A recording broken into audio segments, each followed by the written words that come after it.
Assalamualaikum warahmatullahi wabarakatuh dan salam sejahtera. So hari ni kita nak membincangkan kenapa rumah Melayu zaman dulu kebanyakannya semuanya tinggi-tinggi.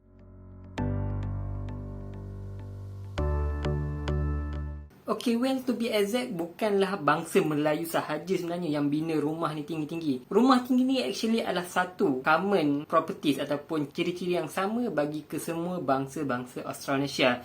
Apa itu bangsa Australasia? Itulah dia bangsa nenek moyang orang Melayu zaman dahulu. Ada juga yang panggilnya sebagai Proto-Malay. Ini dari bangsa nenek moyang kita yang terdahulu pada zaman awal sebelum Islam lagi, beribu tahun yang dahulu, dan mereka ni dah pun start bina rumah diorang tinggi-tinggi. Dan benda ni disampaikan daripada generasi ke generasi, turun ke temurun, dan kita dapati ke semua bangsa Australasia memang kebanyakannya rumah diorang memang semua tinggi-tinggi. Kita dapati struktur bentuk tersebut terdapat di Filipina, di Kepulauan Indonesia, di bahagian Sabah Sarawak, Singapura, termasuklah Semenanjung Malaysia yang kita ada pada hari ini. Okey, dan kita kenali rumah tinggi ni dalam pelbagai nama. Ada yang sebut sebagai rumak, ada yang sebut sebagai balai, ada yang sebut sebagai lepau, kamalir, banua dan sebagainya. Okey, so kenapa diorang bina tinggi-tinggi? Okey, ada banyak sebab. Okey, antara sebab yang pertama sekali adalah berkenaan dengan natural resource yang kita ada. Iaitu dekat Kepulauan Malaysia ni kita ada banyak gila kayu-kayan. Okey, dan dekat sinilah nenek moyang kita yang dahulu menggunakan kayu-kayan ni untuk membina rumah diorang. Okey, kalau korang dapati lain tempat, lain cara pembinaan rumah diorang. Okey, contoh kata kita tengok dekat bahagian Arab ni, kalau orang-orang Arab Badui, okey, diorang tak ada kayu-kayan dekat tempat diorang kan. Tempat diorang kan padang pasir yang banyak batu-batu macam tu. So apa yang diorang buat, diorang ambil kulit-kulit binatang dan diorang bina kemah melalui kulit binatang diorang. Okey, macam dekat Antartika ada yang guna ais, sebab kat sana ada banyak ais. Ada juga yang guna tanah liat, bergantung pada tempat yang korang tengok. Itulah dia natural resource yang diorang akan guna untuk pembinaan rumah diorang. Dan kita kat sini memang banyak gila kayu-kayan. So of course lah kita akan gunakan sebaik mungkin kayu-kayan tersebut untuk pembinaan rumah kita. Okey, sebab yang seterusnya adalah nak menghindarkan diri diorang, okey, struktur rumah diorang daripada serangan anai-anai. Dan ini adalah antara sebab paling besar lah dalam pembinaan rumah diorang tinggi. Dan ada antara teori paling awal yang propose kenapa kita bina rumah kita tinggi-tinggi pada zaman dahulu adalah disebabkan wujudnya granary house ataupun tempat simpanan biji-bijian ataupun tempat simpanan makanan ataupun padi-padi.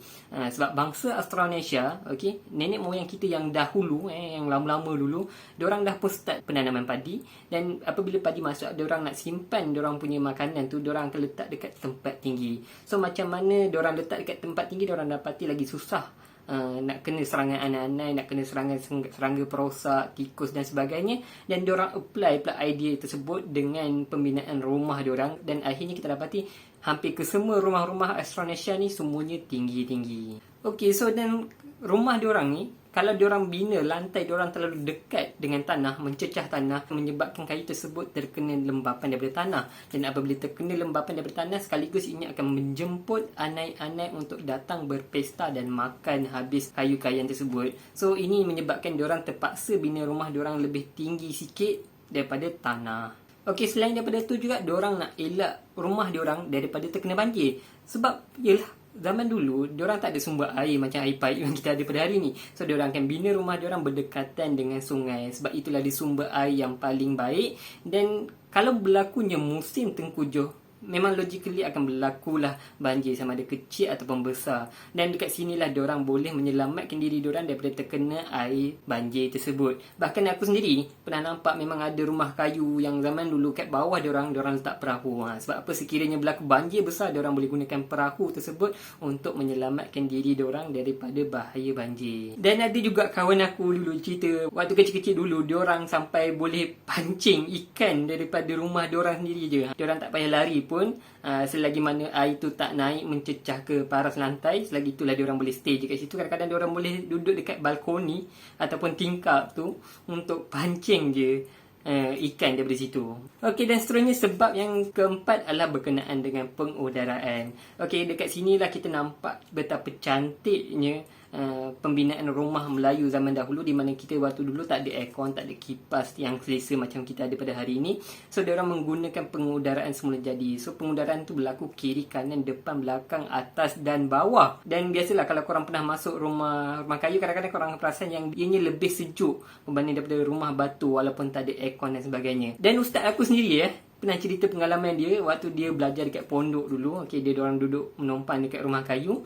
Waktu dia sebagai student tu, waktu nak tidur, diorang tak letak alas pun waktu nak baring. Diorang hanya ambil bantal untuk tidur je, sebab pengudaraan tu daripada celah-celah bawah lantai tu akan ada udara ataupun angin yang akan masuk. Angin malam yang sejuk masuk. So diorang tak letak pun alas ke apa ke tilam ke, diorang just baring atas lantai kayu je. Nak menggambarkan bagaimana pengudaraan tu dah pun menyejukkan rumah tu sendiri. Okey, faktor yang kelima adalah berkenaan dengan keselamatan. Yalah, rumah zaman dahulu diorang dikelilingi dengan hutan. So akan ada banyaklah binatang buas, babi ke, harimau ke, ular ke, anaconda ke, serigala jadian ke, orang minyak jadian ke dan sebagainya. So diorang susahlah nak masuk ke rumah. Okey, jadi ini memberi satu kadar keselamatan yang lebih kepada orang yang tinggal di dalam rumah tersebut. Bahkan ada rekod yang suggest ini juga berkesan ketika berlakunya peperangan. Sebab apabila ada musuh datang menyerang, diorang tak boleh terus masuk ke dalam rumah. So diorang kena masuk sama ada melalui tingkap ataupun kena naik dari tangga dan masuk ke pintu depan. So tuan rumah akan ada kelebihan lah untuk bertahan sebab dia ada dekat higher ground. So dari sinilah ini memberi sedikit kelebihan kepada tuan rumah untuk bertahan dan juga sedikit kelemahan kepada musuh yang datang menyerang. Okey, sebab keenam adalah nak bagi privacy kepada tuan rumah. Yelah, kalau contoh katalah korang nak bergaduh adik-beradik ke, nak bergaduh suami isteri ke, nak bergaduh suami isteri dengan anak ke, sekiranya rumah tersebut lebih tinggi, tetamu yang datang ataupun orang luar yang lalu lalang takkan dapat tahu terus apa yang berlaku dekat dalam rumah tersebut. Sebab rumah tu kadang-kadang tinggi dan ada sebahagiannya betul-betul tinggi sampaikan kita boleh parking kereta ataupun boleh masuk tanpa bongkok pun. Nak menggambarkan betapa tingginya sebahagian rumah pada zaman dahulu. Dan ini memberi lebih privacy lah kepada tuan rumah, sebab orang awam ataupun orang luar tak boleh tahu terus apa yang berlaku dekat dalam rumah, dan ianya memberi lebih keselesaan lah kepada tuan rumah. Okay, last but not least adalah ianya nak memberi extra room dekat kawasan perumahan tersebut. Okay, inilah menunjukkan bagaimana orang Melayu zaman dahulu betul-betul utilize space yang ada. So dekat bahagian bawah tu diorang boleh lah nak buat letak kayu ke, nak buat letak alatan penanaman ke, nak buat tempat main guli ke, tempat lepak ke, tempat jemur kain ke, apa sahajalah, it's up to you. Tapi ini menunjukkan bagaimana orang zaman dahulu betul-betul menggunakan extra space diorang dengan sebaik mungkin. Itulah dia kenapa orang zaman dahulu memang bina rumah diorang semuanya tinggi-tinggi. Kita dapati ini bukanlah satu benda yang kebetulan. Ini menunjukkan bagaimana pembuatan rumah ni dah pun berlaku secara eksperimentasi. Diorang dah buat eksperimen dan diorang dapati sekiranya lantai terlalu dekat dengan tanah, lagi senang kena lembapan tanah, lagi senang kena serangan anai-anai, dan ia membuatkan struktur rumah diorang akan jadi lebih rapuh, lebih senang roboh. Jadi diorang bina diorang punya rumah tu lagi tinggi, dan teknik ni ataupun ilmu ini dah pun disampaikan daripada turun ke temurun, generasi ke generasi, sampailah yang ada pada kita pada hari ini. Sedikit kerugian lah, sebab kita dapati bila kita balik ke kampung zaman sekarang ni, kita dah susah dah nak cari rumah-rumah kayu yang ada dalam keadaan yang baik. Kalau ada pun kadang-kadang terbengkalai, dan kalau ada pun sekalipun, ianya tinggal masa nak dirobohkan supaya dibina rumah batu dekat tempat tersebut. Bahkan ada orang kampung yang baru nak bina rumah diorang dekat kampung sekarang, zaman sekarang pun akan terus pilih rumah batu instead of nak pilih rumah kayu. Jadi ini satu perkara yang menyedihkan lah, sebab culture tu kita makin lama makin hilang. Jadi sekadar itu saja. Terima kasih kerana menonton. Please like, subscribe dan komen. Assalamualaikum warahmatullahi wabarakatuh.